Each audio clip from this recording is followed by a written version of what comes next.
Imagine seeing every moment of your life, not as memories, not as flashes, but as if you were standing inside them. Every word you spoke, every choice you ever made, every emotion you ever caused felt through the hearts of the people you touched. Not judgment, not punishment, just truth.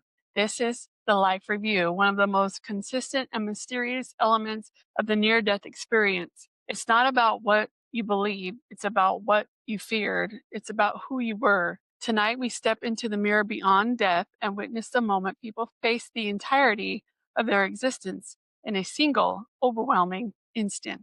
I am Candy, and this is Half Haunted Chronicles. People expect a courtroom, a judge, a booming voice declaring guilt or innocent, but that's not what happens. According to thousands of near death experience accounts, the life review is intimate, gentle even, but impossibly intense. Here's what some of the experiencers describe: a panoramic replay from birth to death, scenes appearing all at once or unfolding rapidly like a film, moments long forgotten coming back to perfect clarity. But the most startling part, you don't just relive your own actions, you feel what others felt because of you. Your kindness becomes in your chest, your cruelty becomes a sharpness in your heart, your neglect feels heavy, and your love feels brilliant.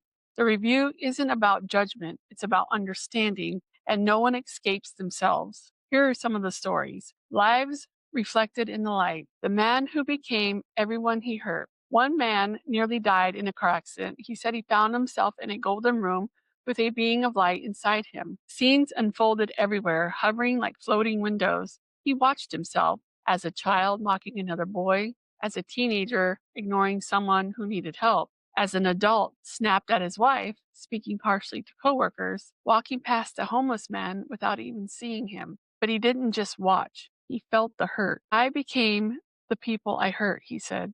Their pain moved through me like it was my own. But then came the kindness, helping a stranger with their groceries, letting his daughter cry into his shoulder, forgiving someone who wronged him. And when those moments appeared, he said, the love hit me so hard, it made the light around me grow brighter. He woke in the hospital sobbing because he had seen who he truly was. He changed his entire life afterward.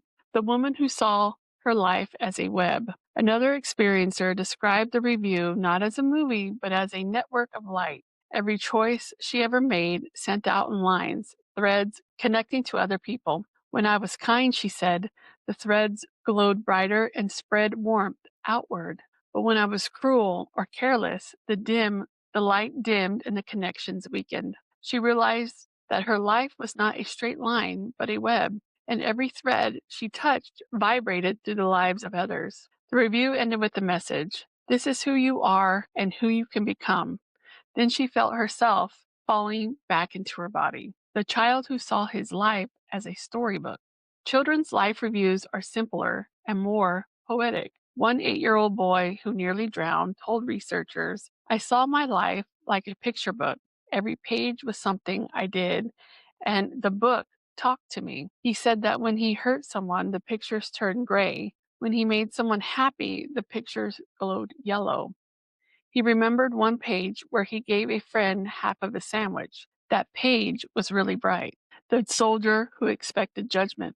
A veteran who died briefly during surgery expected punishment for the things he did in war. But that's not what happened. Instead, he saw every moment through the eyes of the people he affected. He felt their fear, their confusion, their pain. But he also felt something else, compassion from the being guiding the review. He said, I wasn't judged, I was taught.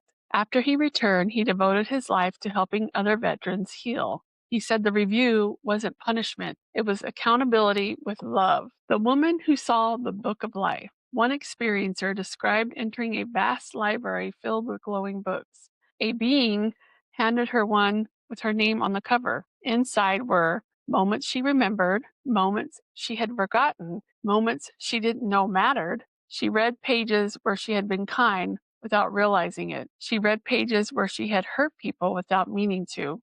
On the last page, there was a blank space, a space waiting for the rest of her story. She woke in the ICU crying because she realized she had been given a second chance to write differently. Here are 3 creepy facts to haunt your day.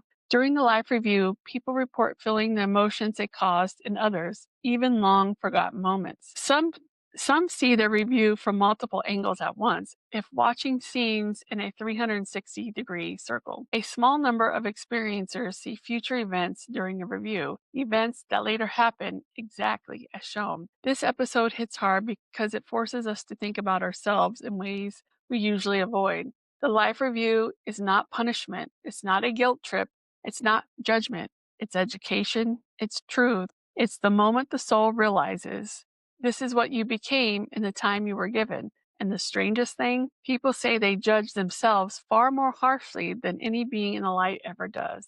Heck, I do that and I'm living. The compassion comes from the other side. The accountability comes within. Maybe the life review isn't about death at all. Maybe it's about life and how deeply we affect each other in ways we never realize. And maybe the real message is this: the story isn't over until we decide how we live it. Tonight we stepped into the mirror beyond death, the place where every moment of life is seen, felt, and understood in full. But next time, we dive into one of the most powerful turning points in the near death experience world: the decision to return. Why some people come back, who tells them to, and what happens in the moment they choose life over light. Until then, stay curious and always, always stay haunted.